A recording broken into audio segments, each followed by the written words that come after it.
Welcome to Guide Guru. We hope this video helps. You start by confirming which Microsoft account is active in Minecraft. This matters because progress and realms tie to that ID. Next, back up local worlds to the cloud or export them. Once you switch accounts, local saves can be orphaned. Once done, close the game fully and go to your device app settings. Force Stop Minecraft to clear active session. This forces the app to forget the logged-in token so you can sign in with a different Microsoft account. Now you clear session data so the game prompts for credentials.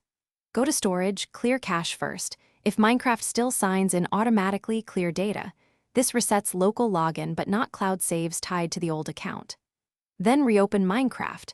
When the Microsoft sign-in screen appears, choose Sign In and pick Use Another account. You will enter the new account email and password, grant permissions, and allow the app to authenticate. Make sure you use the correct account. Finally, verify the change by checking your profile name, achievements, and Realms access. These confirm which Microsoft ID is active.